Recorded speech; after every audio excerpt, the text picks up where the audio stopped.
Época de férias. Para quem? Desde a minha graduação, logo que eu comecei a iniciação científica, foram poucas vezes em que eu realmente saí de férias. Bichinhos ou as algas não sabem se hoje é domingo, se é sábado, se está em férias, eles têm que ser alimentados e tratados todos os dias. E se a gente parasse, eles morreriam e os testes acabariam, não daria para continuar em agosto. Então é imprescindível que a gente venha nas férias. Estamos no Departamento de Hidrobiologia da UFSCar Campus São Carlos. O foco desse laboratório é o plâncton, que pode ser composto por algas, animais ou bactérias. São pequenos organismos que ficam suspensos na água. O plâncton, ele compõe a base das cadeias alimentares aquáticas. Então, se, por exemplo, um poluente estressa ou impacta uma população planctônica, esse estresse ele vai passar na cadeia alimentar para outros níveis tróficos, podendo chegar até peixes ou até mesmo ao homem. Renan estuda o impacto de metais nesses organismos, avaliando dados de reprodução, taxa de crescimento e como eles respondem aos contaminantes dependendo das concentrações. CONAMA tem os níveis mínimos e máximos que esses metais podem estar nos corpos d'água, só que as misturas desses metais ainda não se sabe os efeitos para esses organismos, então é imprescindível esse trabalho com as misturas. Então isso ajuda tanto a sociedade quanto a saúde dos seres humanos em geral e dos animais também. Já a Karime faz coletas mensais de plânctons numa lagoa para verificar a composição deles e muito mais. É avaliando a variação, a flutuação dessas populações ao longo de um período de tempo e verificando como as mudanças climáticas, né, principalmente o aquecimento global, podem influenciar na saúde desses ecossistemas aquáticos. E os testes nas férias não acontecem só em seres vivos. No departamento de computação, os pesquisadores não dão pausa para as máquinas. Realmente o laboratório não para. E como a família lida com esse trabalho nas férias, hein? É assim toda vez. Ah, mas por que você não tem férias? A sua irmã tem férias.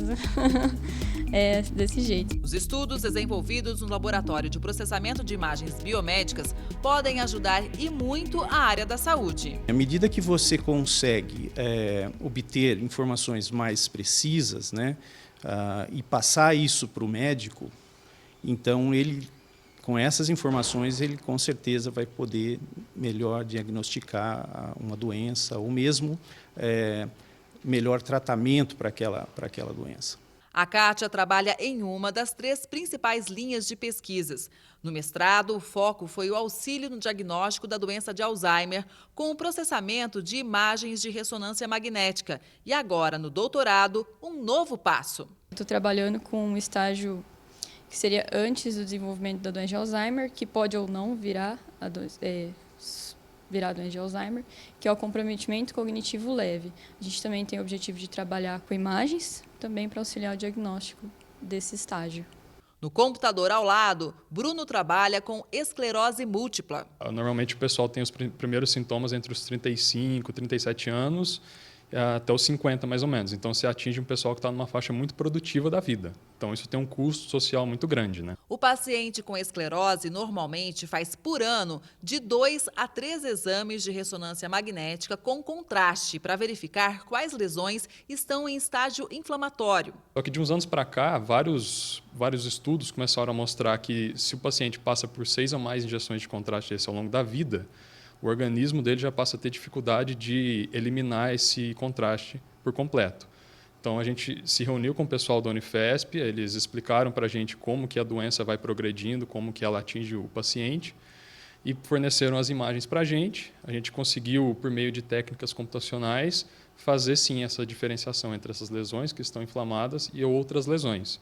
Então, isso é muito importante porque tem um impacto muito positivo na saúde do paciente, que ele não vai precisar mais fazer essa injeção de contraste, e também melhora na questão financeira, porque o custo desse contraste é alto.